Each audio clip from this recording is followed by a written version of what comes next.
नमस्कार दोस्तों, आप सभी का मेरे YouTube चैनल में स्वागत है। आज के करंट अफेयर हम स्टार्ट करते हैं। अंतर्राष्ट्रीय ओजोन परत संरक्षण दिवस 16 सितंबर को मनाया जाता है। ये क्यों मनाया जाता है? ओजोन परत के क्षरण के बारे में जागरूकता फैलाने और इसे संरक्षित करने के समाधान खोजने के लिए इसे 16 सितंबर को मनाया जाता है। International day for the preservation of ozone layer 16 सितंबर को मनाया जाता है। इस बार की ओजोन डे की जो थीम है वो काफ़ी इंपॉर्टेंट है, आपको क्वेश्चन में आ सकता है। इसकी थीम है Montreal protocol, keeping us our food for vaccine cool. हमें हमारे भोजन और टीकों को ठंडा रखना। ठीक है, तो एक बार मैं फिर से रिपीट कर देता हूँ। इस बार का जो विषय है, थीम है मॉन्ट्रियल प्रोटोकॉल, हमें हमारे भोजन और टीकों को ठंडा रखना है। मॉन्ट्रियल प्रोटोकॉल के बारे में हम बात कर लेते हैं। मॉन्ट्रियल प्रोटोकॉल जो है वो ओजोन परत को क्षीण करने वाले पदार्थों के बारे में एक अंतर्राष्ट्रीय संधि है। हमारी जो ओजोन परत लेयर है उसका जो था वो क्या हो रहा था, इरोजन हो रहा, वो कम होती जा रही थी। उसको बचाने के लिए जो था ये एक अंतर्राष्ट्रीय संधि की गई थी। जो ओजोन परत को संरक्षित करने के लिए एक चरणबद्ध तरीके से इसे क्या किया गया था, बनाया गया था। जैसे क्लोरोफ्लोरोकार्बन है आपका CFC, इसके उत्सर्जन को क्या करना था, कम करना था, ताकि हमारी जो ओजोन परत है उसको कोई नुकसान ना पहुंचे और वो उसका जो डिप्लेशन हो रहा है, इरोजन हो रहा है, वो क्या हो, कम हो और वो सेफ रहे, ताकि हमें जो सूर्य से आने वाली परबैंगनी किरणें हैं, अल्ट्रावायलेट जो रेज हैं, उनसे हमारी जो हम लोग जो हमारी जो त्वचा है उसका क्या हो सके, बचाव हो सके और बहुत सारी जो बीमारियां हैं उससे भी हम बच सकें। इस संधि पर हस्ताक्षर 16 सितंबर 1987 को हुए थे और यह 1 जनवरी 1989 को ये प्रभावी हुई थी।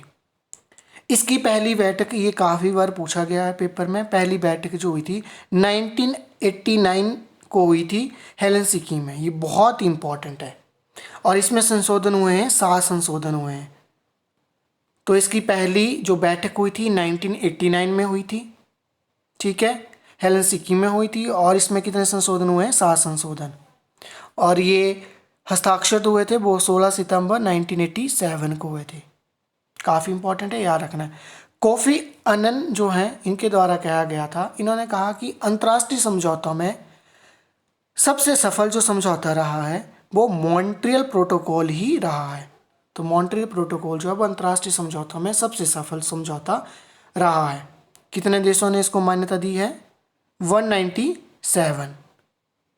197 कंट्रियों ने इसे क्या किया गया है, मान्यता दी है। ये भी काफ़ी इंपॉर्टेंट है। नेक्स्ट है भारतीय अर्थव्यवस्था। संयुक्त राष्ट्र व्यापार और विकास सम्मेलन, United nation conference on trade and development ने अपनी रिपोर्ट जारी की है जिसमें भारत की अर्थव्यवस्था 2021 के लिए 7.2% से आगे बढ़ेगी। उपराष्ट्रपति और राज्यसभा के सभापति एम वेंकैया नायडू, प्रधानमंत्री नरेंद्र मोदी और लोकसभा के अध्यक्ष ओम बिरला ने संयुक्त रूप से सांसद टीवी लॉन्च किया। तो सांसद टीवी लॉन्च किया गया है। उपराष्ट्रपति और राज्यसभा के सभापति एम वेंकैया नायडू, प्रधानमंत्री नरेंद्र मोदी और उनके साथ लोकसभा के अध्यक्ष ओम बिरला।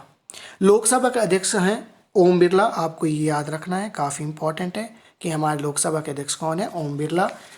मैं बात करूं तो लोकसभा जो है उसकी जो संरचना आती है वो आर्टिकल, अनुच्छेद आपके 81 में है। लोकसभा का सदस्य बनने के लिए आपकी आयु सीमा जो है वो 25 वर्ष होनी चाहिए। काफ़ी इंपॉर्टेंट है, पूछा जाता है एग्जाम में। लोकसभा के सदस्यों की अधिकतम संख्या कितनी होती है? तो ये आपके पास कितनी रहेगी, 552। राज्यसभा की बात करूं, राज्यसभा के जो उपसभापति होते हैं वो भारत के उपराष्ट्रपति होते हैं। हमारे उपराष्ट्रपति एम वेंकैया नायडू हैं, ये राज्यसभा के उपसभापति भी हैं। राज्यसभा के उपसभापति जो आते हैं वो अनुच्छेद 64 और 89 के तहत आते हैं। राज्यसभा के सदस्यों की संख्या जो है वो अधिकतम कितनी है, 250। ये काफ़ी इंपॉर्टेंट है, याद रखना आपको। 2007 में संयुक्त राष्ट्र महासभा ने 15 सितंबर को ही अंतर्राष्ट्रीय लोकतंत्र दिवस के रूप में मनाने का संकल्प लिया था। तो आपसे पूछ सकता है अंतर्राष्ट्रीय लोकतंत्र दिवस कब मनाया जाता है? 15 सितंबर आपने याद रखना है। नेक्स्ट है स्पेस एक्स। स्पेस एक्स ने पहला ऑल टूरिस्ट क्रू जो है वो अपना लॉन्च कर दिया है। स्पेस एक्स एक प्राइवेट एजेंसी है। स्पेस एक्स के संस्थापक और सीईओ जो हैं वो एलॉन मस्क हैं। इसकी स्थापना 2002 में हुई थी और इसका मुख्यालय कैलिफोर्निया, संयुक्त राज्य अमेरिका में है। तो विश्व में पहली बार ऑल टूरिस्ट क्रू जो है लॉन्च किया गया है वो स्पेस एक्स के द्वारा लॉन्च किया गया है। यह एक कैप्सूल है जिसमें 4 लोग सवार होकर गए हैं। वो 3 दिन जो है वो स्पेस में आपके स्पेस सेंटर में बिताएंगे। नेक्स्ट है आईआईटी बॉम्बे ने एक प्रोजेक्ट स्टार्ट किया है। इस प्रोजेक्ट का नाम है प्रोजेक्ट उड़ान। यह अंग्रेजी से हिंदी और अन्य सभी भारतीय भाषाओं में वैज्ञानिक और तकनीकी सामग्री का अनुवाद कर सकता है। यह अनुवाद करने के लिए जो है वो लॉन्च किया गया है हिंदी, अंग्रेजी और अन्य सभी भारतीय भाषाओं के लिए। ये एक भाषा अनुवादक के रूप में काम करेगा। तो इस प्रोजेक्ट का नाम है प्रोजेक्ट उड़ान। किसके द्वारा लॉन्च किया गया है? स्टार्ट किया गया आईआईटी बॉम्बे द्वारा, इंडियन इंस्टीट्यूट ऑफ टेक्नोलॉजी। जो शिक्षा में भाषा की बाधा आती है उसको क्या करना है? तोड़ने के लिए यह स्टार्ट किया गया है। टाइम्स पत्रिका ने 2021 के 100 सबसे प्रभावशाली लोगों की लिस्ट जो है जारी कर दी है। उसमें भारत के प्रधानमंत्री नरेंद्र मोदी, पश्चिम बंगाल की मुख्यमंत्री ममता बनर्जी और सीरम इंस्टीट्यूट ऑफ इंडिया के सीईओ अदार पूनावाला को शामिल किया गया है। पश्चिम बंगाल की मुख्यमंत्री Mamata Banerjee, serum institute of India के सीईओ कौन है? अदार पूनावाला। और प्रधानमंत्री नरेंद्र मोदी को टाइम्स मैगजीन ने 2021 के 100 सबसे प्रभावशाली लोगों में शामिल किया गया। काफ़ी इंपॉर्टेंट है ये भी। टाटा स्टील देश की पहली स्टील कंपनी बन गई है जो CO2 कार्बन डाइऑक्साइड को कैप्चर करने के लिए एक संयंत्र बनाया है और इसको चालू किया गया है। यह टाटा स्टील ने कहाँ लगाया है? जमशेदपुर में लगाया है। भारत का ये पहला कार्बन कैप्चर प्लांट है जो टाटा स्टील ने लगाया है, जो ब्लास्ट फर्नेस गैस को से सीधे कार्बन डाइऑक्साइड जो है निकालता है।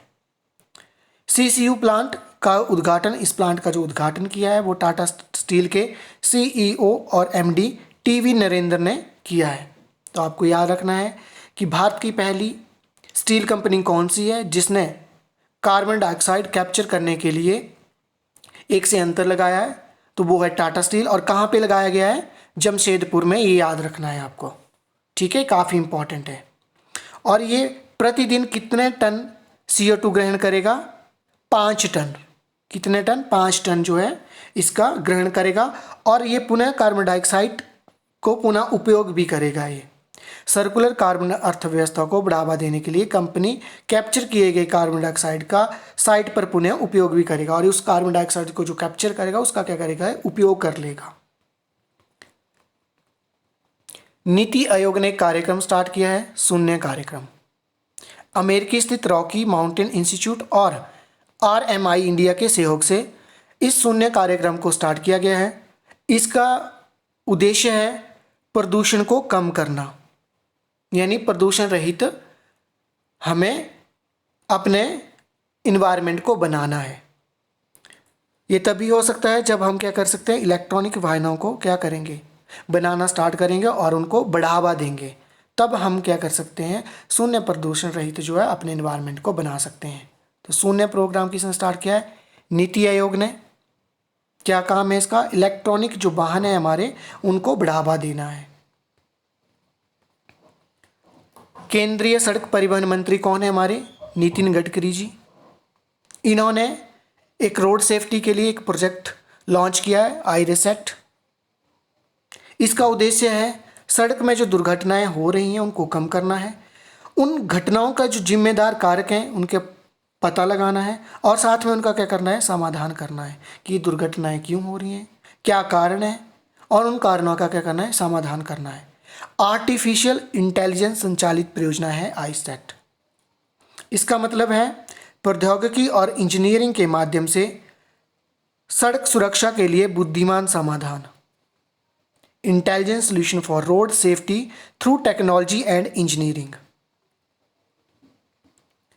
इस परियोजना को शहर में दुर्घटनाओं को 50% तक कम करने के उद्देश्य से महाराष्ट्र के नागपुर में एक पायलट आधार पर शुरू किया गया। कहाँ पे स्टार्ट किया गया है? महाराष्ट्र के नागपुर में पायलट आधार पर 50% कम करने के लिए दुर्घटनाओं को सड़क में जो होती हैं आपकी। जिम्बाब्वे के ब्रेंडन टेलर ने अंतर्राष्ट्रीय क्रिकेट से संन्यास ले लिया है। ये जिम्बाब्वे के पूर्व कप्तान और विकेट कीपर बल्लेबाज हैं। इन्होंने अंतर्राष्ट्रीय क्रिकेट से संन्यास ले लिया है। अंतिम मैच इन्होंने आयरलैंड के खिलाफ खेला। इसके बाद इन्होंने अपने संन्यास की घोषणा कर दी। नेक्स्ट है लसित मलिंगा ने भी क्रिकेट के सभी प्रारूपों से संन्यास लेने की घोषणा कर दी है। श्रीलंका टीम के गेंदबाज रहे हैं लसित मलिंगा। इन्होंने भी सभी प्रारूपों से संन्यास लेने की घोषणा कर दी है। इंग्लैंड टेस्ट कप्तान जो है वो जोए रूट हैं और आयरलैंड की एमिया रिचर्डसन को अगस्त 2021 के लिए ICC player of the month विजेता के रूप में चुना गया है। जोए रूट और एमिया रिचर्डसन को ICC player of the month के रूप में चुना गया है। नेक्स्ट है NIOS को यूनेस्को द्वारा शास्ता किंग सेजोंग पुरस्कार दिया गया है। National Institute of Open Schooling NIOS, इसे यूनेस्को ने United Nation Educational Scientific and Culture Organization ने सेजोंग शास्ता पुरस्कार दिया है। ये क्यों दिया गया है? शिक्षण सामग्री के माध्यम से, समावेशी शिक्षण सामग्री के माध्यम से विकलांग लोगों को शिक्षित करने के लिए इसे ये पुरस्कार दिया गया है। यूनेस्को का मुख्यालय पेरिस में है और इसकी स्थापना 1945 में हुई थी। इसके जो प्रमुख हैं वो ऑन्ड्रे एजोले हैं। आपको याद रखना है कि यूनेस्को का मुख्यालय कहाँ है? पेरिस में है। इसकी आपको फुल फॉर्म भी पूछी जा सकती है, ये भी याद रखनी है। पेरिस फ्रांस में इसका मुख्यालय है और इसकी स्थापना 1945 को हुई थी। इसके प्रमुख भी पूछ सकते हैं आपसे, ऑन्ड्रे एजोले हैं। नेक्स्ट है भानुमति गीवला। ये गुजरात के सर सर्जियावाल जनरल हॉस्पिटल की नर्स हैं भानुमति गीवला। इन्हें फ्लोरेंस नाइटिंगेल अवार्ड से सम्मानित किया जाएगा। इन्होंने कोविड-19 पॉजिटिव गर्भवती महिलाओं की डिलीवरी के साथ साथ शिशु देखभाल में भी ये काफ़ी प्रभारी रही हैं। उन्होंने अच्छे से देखभाल की, इसलिए इन्हें फ्लोरेंस नाइटिंगेल पुरस्कार दिया जा रहा है और यह पुरस्कार भारतीय नर्सिंग परिषद के द्वारा दिया जाता है। नेक्स्ट है भारतीय सेना ने SCO अभ्यास शांतिपूर्ण मिशन 2021 में भाग लिया। यह अभ्यास रूस के द्वारा दक्षिण पश्चिमी रूस के अनवर्ग क्षेत्र में आयोजित किया जा रहा है 13 से 25 सितंबर तक। द्विवार्षिक बहुपक्षीय अभ्यास शांतिपूर्ण मिशन का ये कौन सा संस्करण है? 6ठा संस्करण है। SCO संघाई सहयोग संगठन, ये भी आपको याद रखना है। नेक्स्ट है भारत पहली बार बौद्ध सम्मेलन, वैश्विक बौद्ध सम्मेलन आयोजित करेगा। यह नवंबर में आयोजित किया जा रहा है 19-20 को। कहाँ पे आयोजित होगा? नालंदा बिहार में नव नालंदा महाविहार परिषद में पहली बार वैश्विक बौद्ध सम्मेलन जो है इसका आयोजन किया जा रहा है। इसका आयोजन भारतीय संस्कृति संबंध परिषद द्वारा आयोजित किया जा रहा है। अगर आप सभी को मेरी वीडियो अच्छी लगे तो लाइक, शेयर, सब्सक्राइब करना ना भूलें। बेल आइकन जरूर दबाएं ताकि मेरी अगली वीडियो की नोटिफिकेशन आपको मिल सके। धन्यवाद।